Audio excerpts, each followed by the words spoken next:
श्रद्धा मूर्ति देवियों,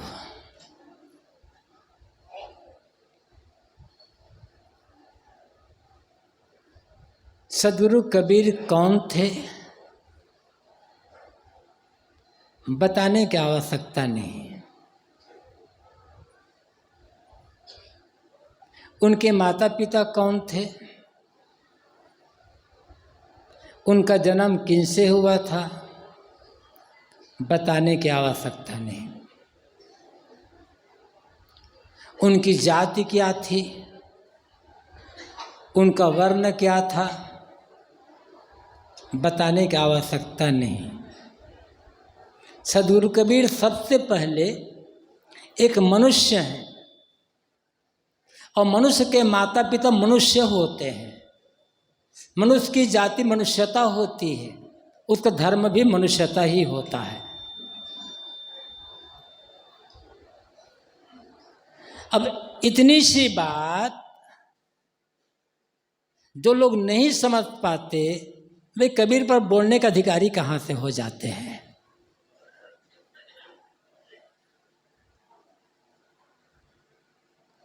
सबसे अधिक कबीर साहब को समझना है तो सबसे पहले मनुष्य होना पड़ेगा। बनना नहीं होगा, मनुष्य बनना नहीं, मनुष्य तो है ही, बनना क्या होगा। जो मनुष्य नहीं हो सकता, जो अपने को किसी जाति से जोड़ कर रखता है, किसी वर्ण से जोड़ कर रखता है, किसी परंपरा से जोड़ कर रखता है, किसी संप्रदाय विशेष मत मजहब विशेष से जोड़ कर रखता है, जो अपने को किसी धर्म पोथी से जोड़ करके रखता है, अपने को किसी काल्पनिक माने गए ईश्वर और देवी देवता से जोड़ कर रखता है, वो कबीर को नहीं समझ सकता है। कबीर को समझना है तो सब तरफ से पूरी तरह से निष्पक्ष होना होगा। जैसा कि सदगुरु कबीर ने स्वयं कहा, न काहू से दोस्ती न काहू से बैर, मतलब न्यूट्रल होना, निष्पक्ष होना।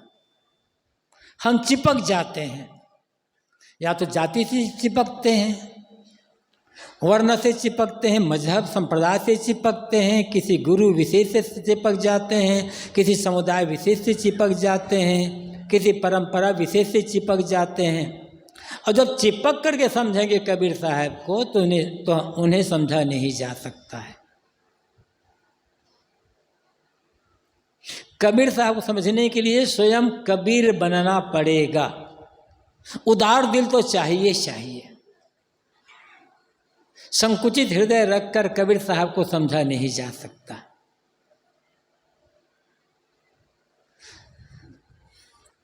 कबीर साहब को समझने में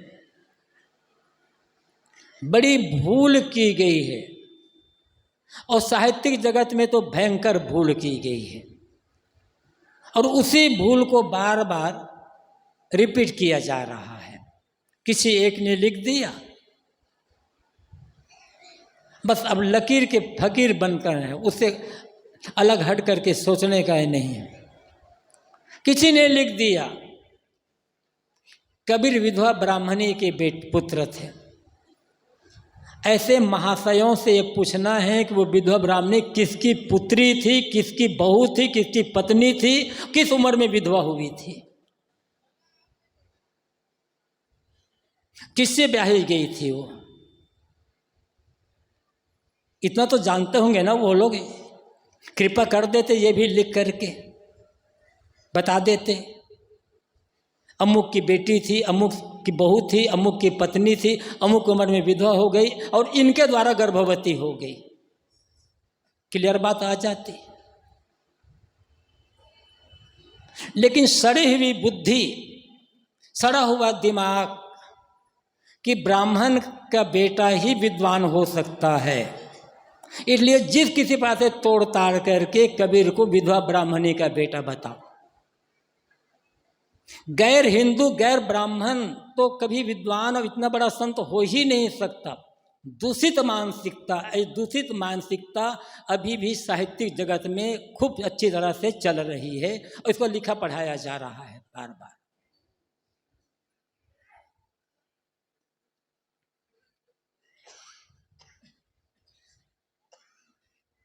जो किसी संत का मूल्यांकन उनके संतत्व, उनकी साधना के आधार पर न करके उनकी जाति, उनकी भाषा के आधार पर करता है, उसकी विद्वता ही संदिग्ध है।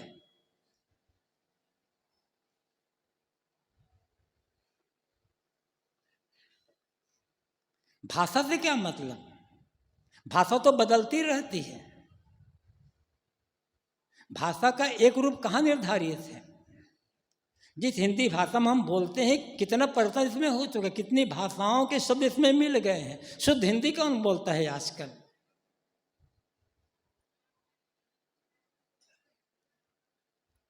कबीर की भाषा साधुकड़ी थी। अरे भाई, कबीर साधु थे तो साधु भाषा साधुकड़ी तो होगी ही ना। जब आप खुद कहते हो कबीर अनपढ़ थे, तो विद्वतापूर्ण भाषा कहाँ से आएगी उनके पास? एक और कहा जाता है कबीर अनपढ़ थे, दूसरी ओर कहा जाता है कि कबीर की भाषा समझ में नहीं आती, तीसरी ओर कहा जाता है कि कबीर सामान्य जो गरीब जोला है, ऐसे दबे कुचले लोग, उनके बीच अपनी बात रख रहे थे। तो प्रश्न यह है, कबीर साहब की जिस भाषा को, कबीर साहब की जिस बात को गरीब, अनपढ़, दलित, शोषित जनता समझ रही थी, उसको आप नहीं समझ रहे थे, तो मतलब आपकी विद्वता संदिग्ध है। आप में अकल ही नहीं है इतनी समझने लायक कबीर की भाषा को।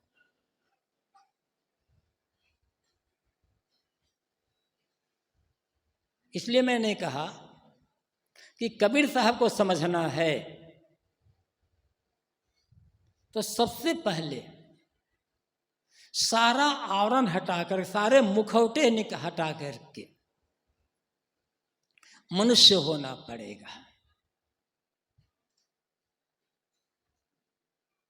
और मनुष्य का मूल्यांकन मनुष्यता के आधार पर करना होगा।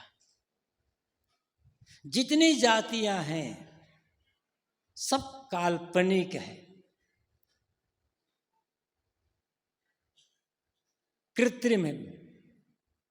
लेकिन जातियां बड़ी हो गई और जातियों के तले दबा इंसान छोटा हो गया।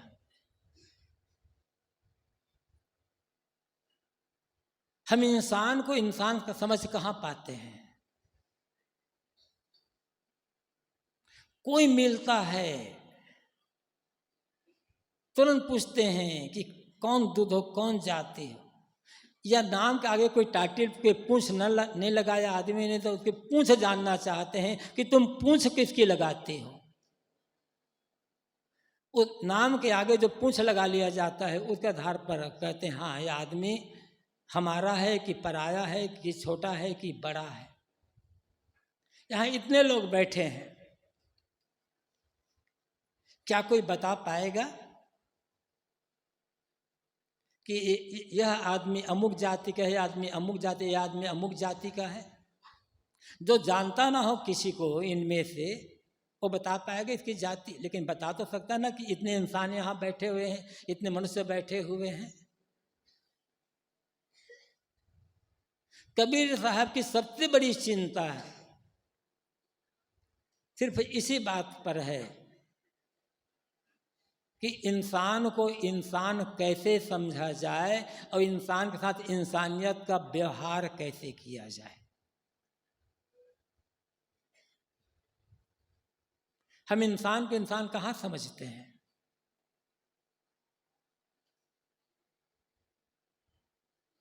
इंसान के इंसान समझते तो इंसानियत का व्यवहार करते ना। इतना हम आज के इस विज्ञान युग में 21वीं सदी में जी रहे हैं, क्या इंसान को इंसान समझ पाए हैं? आज भी कैसे कैसे अत्याचार किए जा रहे हैं। छोटी जाति, बड़ी जाति, तथाकथित बड़ी जाति के लोग छोटी जाति कहलाने वालों पर। कहाँ अकल आई है हमें आज का?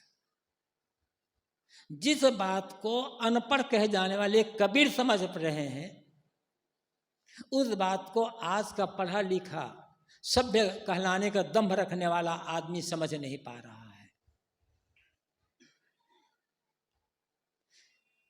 कितनी पीड़ा रही होगी कबीर साहब के मन में, और इसीलिए उन्होंने इस वर्णवाद जातिवाद का खुल करके खंडन कर दिया। साहब ने के अंदर कितना दर्द हुआ होगा, तब उन्हें कहना पड़ा, और किसी ले तो हो छींचा, तुमसे कहो कौन है नीचा। किसी आदमी से छू जाने मात्र से तुम अपने को छोटा मान लेते हो और पानी की छींटे मार करके अपने को पवित्र होने का ढोंग और नाटक करते हो। साहब कहते तुमसे नीच कौन होगा जो आदमी का आदमी मार रहे हैं। एक आदमी साफ पाक साफ सुथरा कपड़ा आदमी, चरित्रवान आदमी, जैसे छोटी जाति का मान लिया गया, वह किसी बड़ी जाति के आदमी को छू दिया तो कहते हैं मैं तो अब अछूत हो गया, मैं अपवित्र हो गया।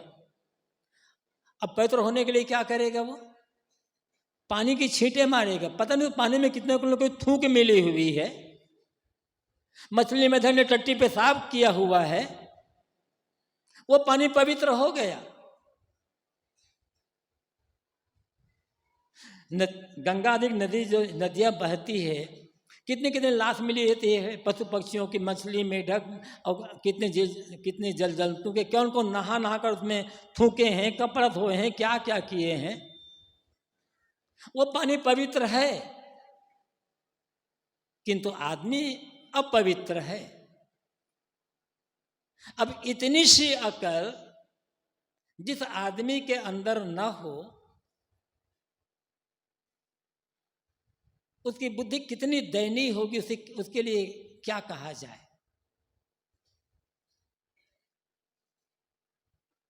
इन्हीं सब को देख करके कबीर साहब एकदम का मन तिलमिला जाता है।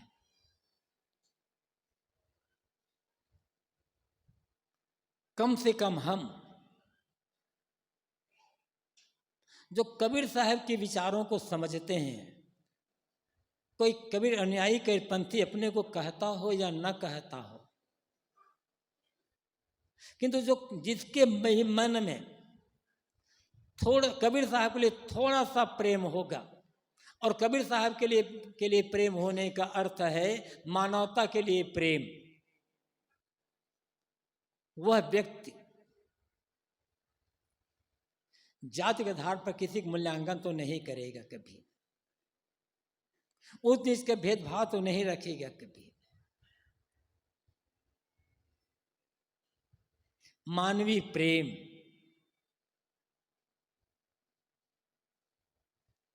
इस मानवीय प्रेम की आवश्यकता है। इसलिए सबसे पहले हम मनुष्य बने, मनुष्यता का आचरण करें। मनुष्य होना ही सबसे बड़ी बात है, और कुछ बन जाना तो सरल होता है।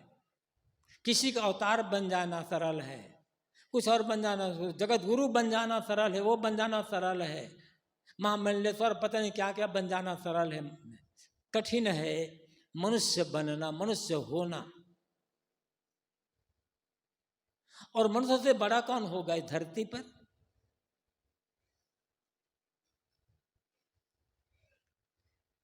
इस धरती में जब मनुष्य है तो धरती की शोभा है, और मनुष्य ना हो तो धरती में कौन शोभा होगी? सारे ज्ञान विज्ञान का अन्वेषण किसने किया? सारे मत पंथ संप्रदाय मजहब का प्रवर्तन किसने किया?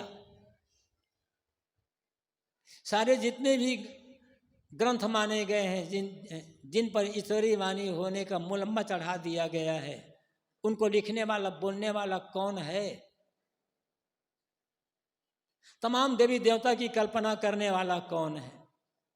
तमाम देवी देवताओं का सृजन करने वाला, उनका रूप गढ़ने वाला, उनका निर्धारण करने वाला कौन है?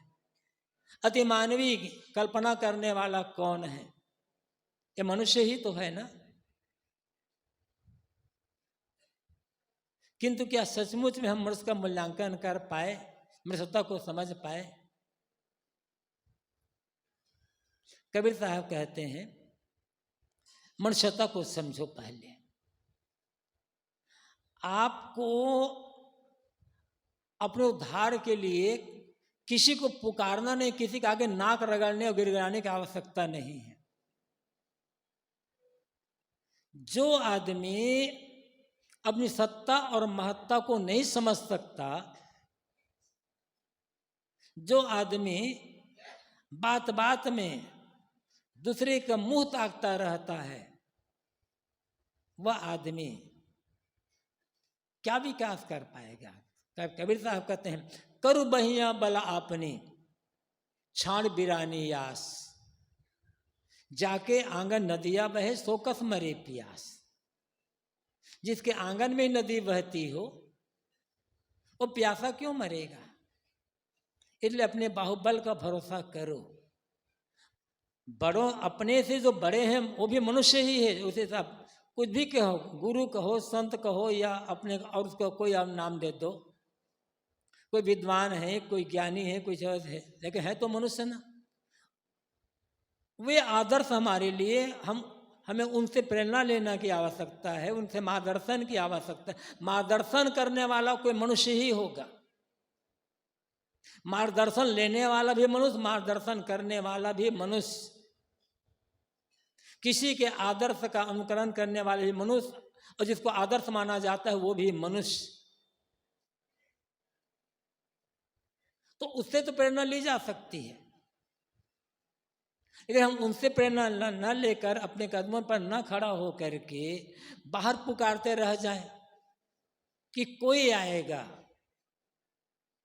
और आकर हमारा उद्धार कर देगा। कबीर साहब इस धारणा के बिल्कुल ही खिलाफ है।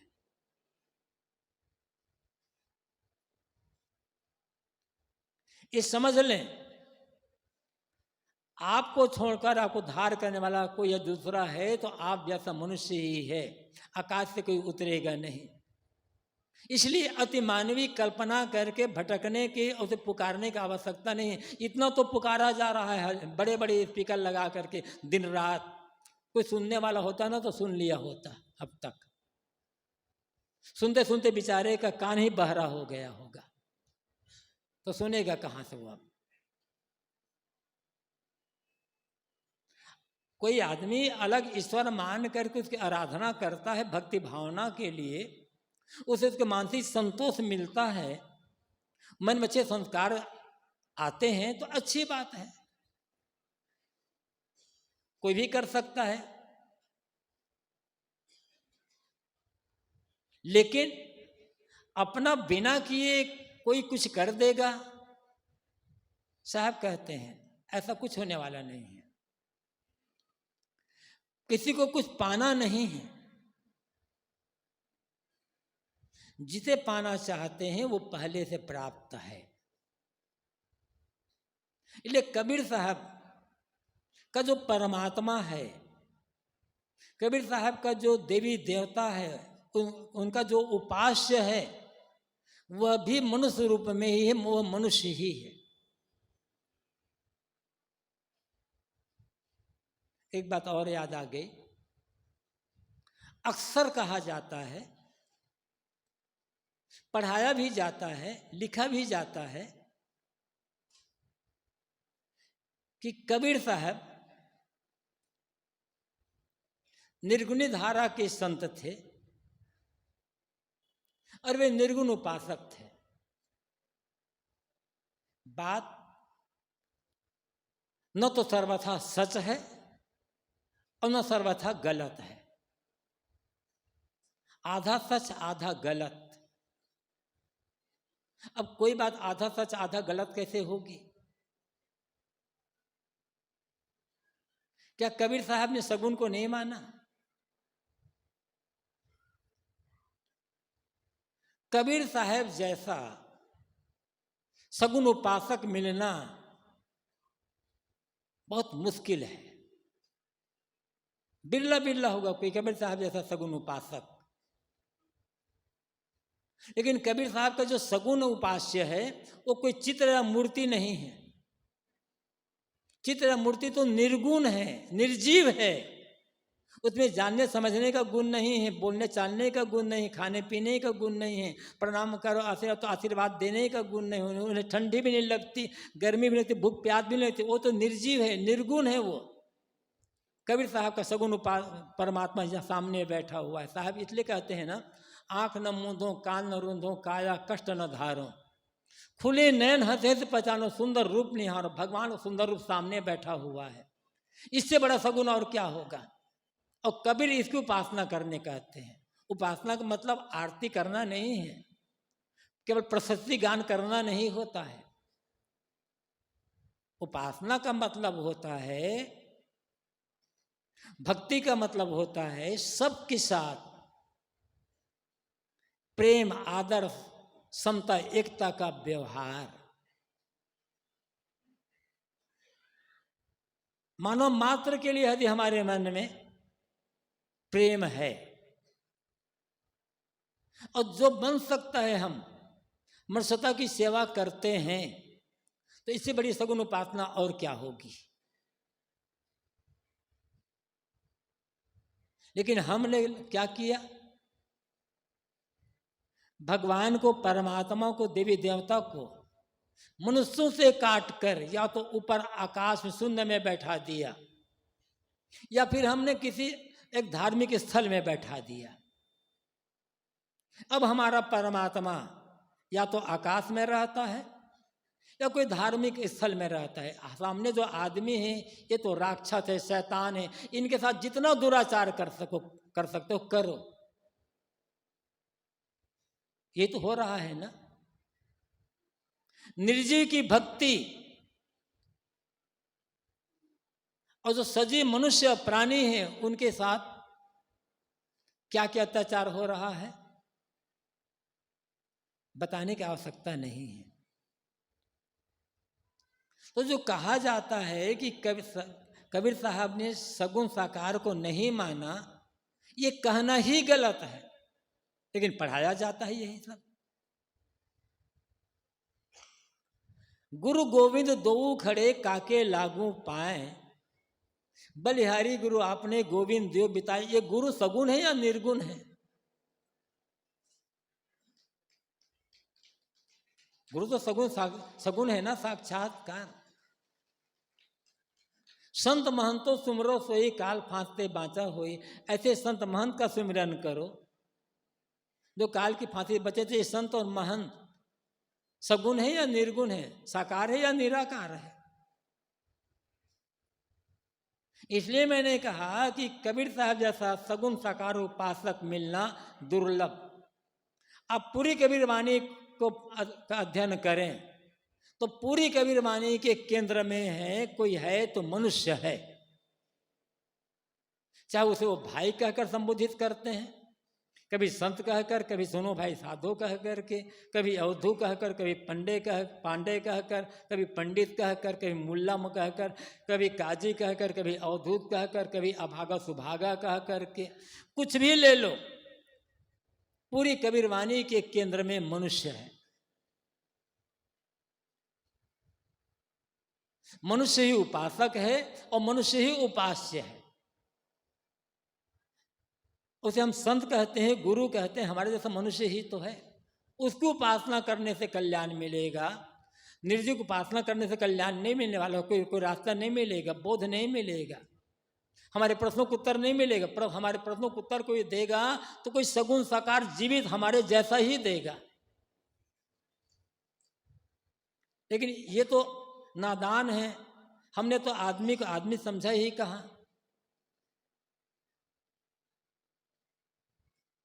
इसलिए एक काल्पनिक ईश्वर की उपासना, उसकी सेवा, उसकी भक्ति, उसकी आराधना, या तो निर्जीव चित्र मूर्ति पानी पत्थर की उपासना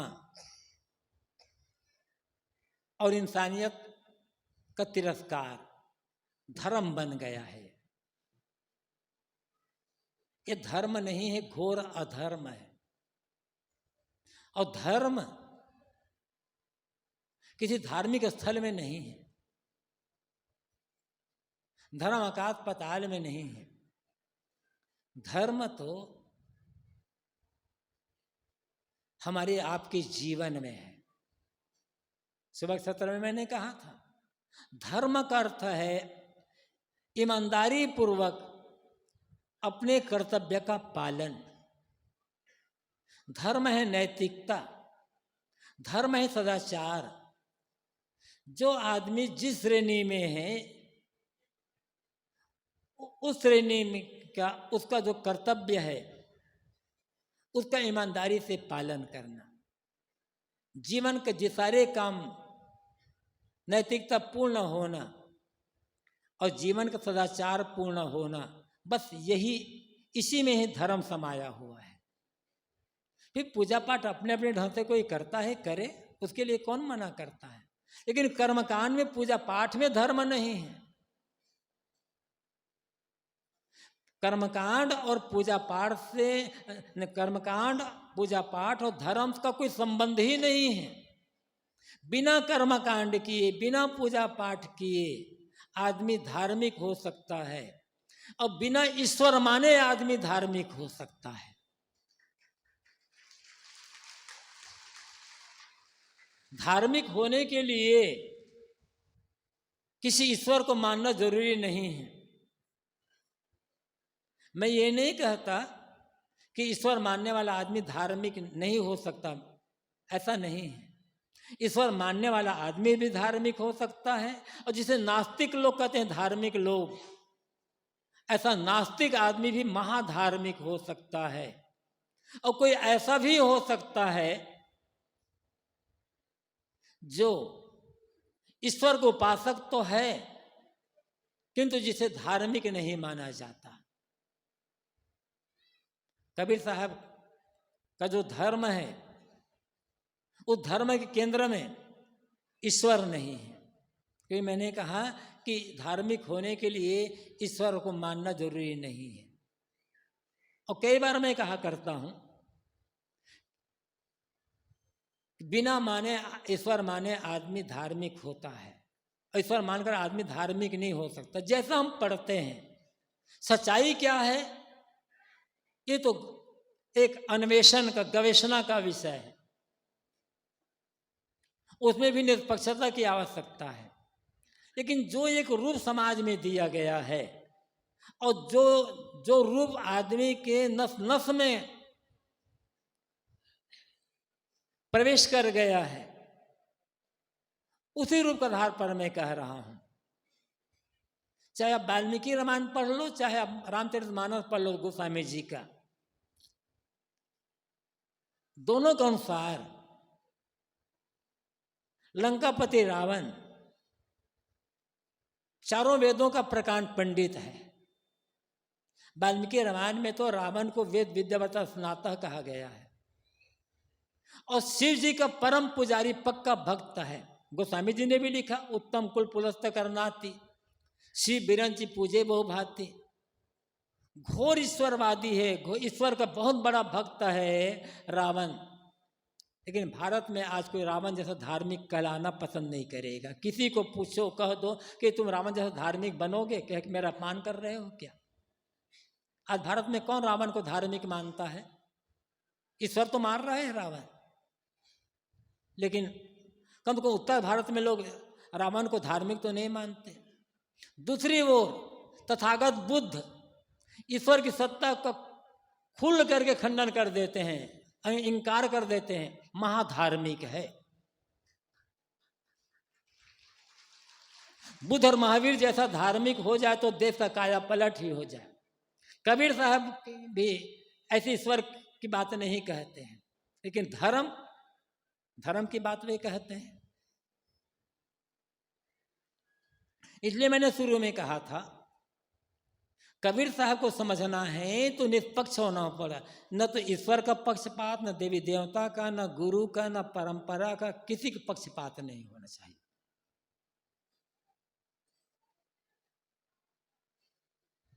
कहीं कुछ भी पकड़ बनाए, कुछ भी आग्रह रखे तो समझा नहीं जा सकता। अनेक कबीर साहब के जीवन के तमाम पहलू ऐसे हैं, एक एक पहलू पर घंटों भी बोला जा सकता है, लेकिन आवश्यकता क्या है उसकी? हम कितना समझ पाए हैं कबीर साहब को? कबीर साहब पर बोलना बहुत आसान है, कठिन है कबीर को जीना।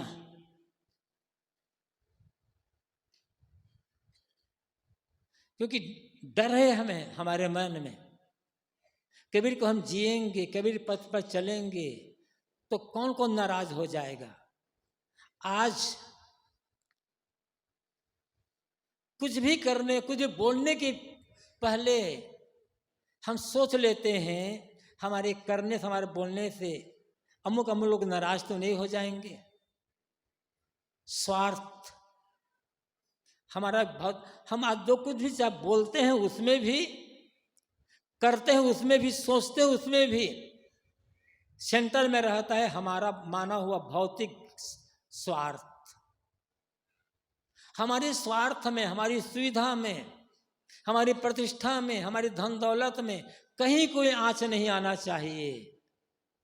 इसलिए हम मीठी मीठी बातें कह कर अपने को निकाल ले जाना चाहते हैं।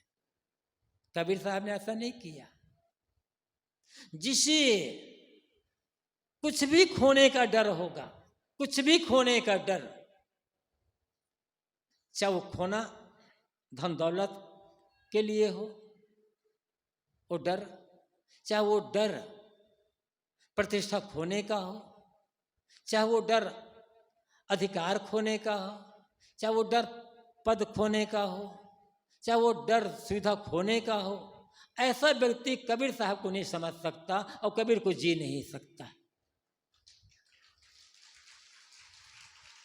जो पूरी तरह से निर्भय हो जाएगा, जिसे कुछ भी खोने का डर नहीं होगा,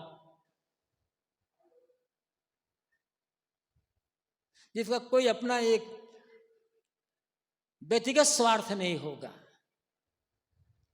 जो अपना सब कुछ समाज के लिए समर्पित कर रहा होगा, वही व्यक्ति कबीर साहब पूरा समझ सकता है और जी सकता है। हम कबीर को साहब को पढ़ते तो हैं, कबीर साहब अब बोल भी लेते हैं, और एक अंदर अहम जगता है कि देखो हम कबीर साहब पर कितना बढ़िया बात बोल लेते हैं, जीते कितने हैं।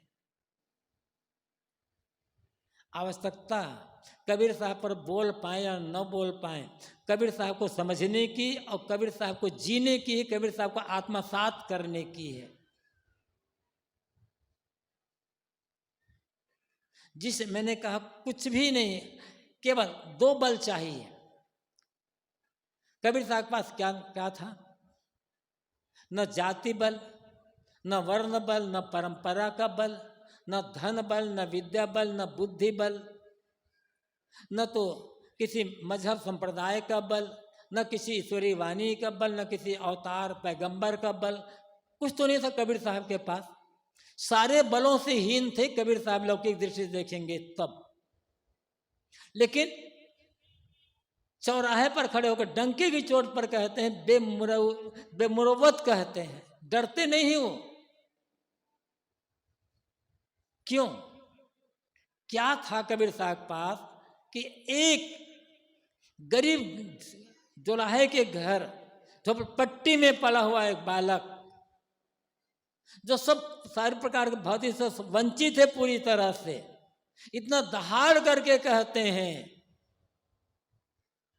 कि बड़े बड़े कहलाने वाले भी उनके सामने मौन होकर रह जाते हैं। क्या थे कबीर साहब के पास? कबीर साहब के पास था केवल आत्मबल और सत्य बल। जिसके पास सत्य बल होगा और आत्मबल होगा, वो व्यक्ति पूरी दुनिया को झुका सकता है। कबीर साहब ने करके दिखला दिया है। लेकिन आत्मबल तभी होगा और कबीर और सत्य का बल तभी होगा जब हम अपने आप को सब तरफ से, सारी पकड़ से छुड़ा लेंगे। कुछ खोने का डर नहीं होगा, कुछ बनने का लोभ नहीं होगा, डर और भय, डर और लोभ और भय, ये हमें सत्य के मार्ग में चलने से रोकता है। दोनों रोक देते हैं हम। डर खोने का, लोभ है पाने का। जिसे खोने का डर और पाने का लोभ होगा ना, वो कबीर साहब को क्या कभी सत्य को नहीं समझ सकता, न बुद्ध को, न महावीर को, न किसी महापुरुष को समझ सकता है। जिसे किसी का खोने का डर ना हो, पाने का लोभ ना हो, सत्य को समझ सकता है। सत्य को समझना ही सभी महापुरुषों को समझना है। और कबीर साहब को जो समझेगा वह किसी भी महापुरुष का तिरस्कार नहीं करेगा। जो कबीर साहब को पूरी तरह से समझकर अंगीकार कर लेगा, उसके लिए सभी महापुरुष आदरणीय और श्रद्धेय पूजनीय हो जाएंगे। और कबीर साहब ने का संदेश हमें यही बताता है। बहुत बोलना नहीं है, लेकिन खास बात यह है कि हम सब मनुष्य हैं। हमारे सामने जो है वे भी मनुष्य हैं। एक आदमी दूसरे आदमी से जब मिले तो मनुष्यता का, प्रेम का, आदर सम्मान का व्यवहार करे। धर्म नैतिकता है, शील है, सदाचार है, अपनी कर्तव्य के ईमानदारी पूर्वक पालन करना है। और जिसे हम अध्यात्म के क्षेत्र में अपना प्राप्तव्य मानते हैं, वो कहीं बाहर नहीं है, सबके दिल में बैठा हुआ है। केवल करना है मन की मलिनता को दूर, मन को निर्मल बनाना लेना है।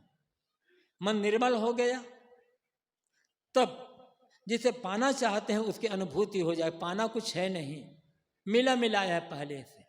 अनुभव करना है, और अनुभव के लिए मन की निर्मलता का आवश्यकता है। साहब की साखी याद ही होगी, यह मन तो निर्मल भया जैसे गंगा नीर, पीछे पीछे हरि फिरे कहत कबीर कबीर।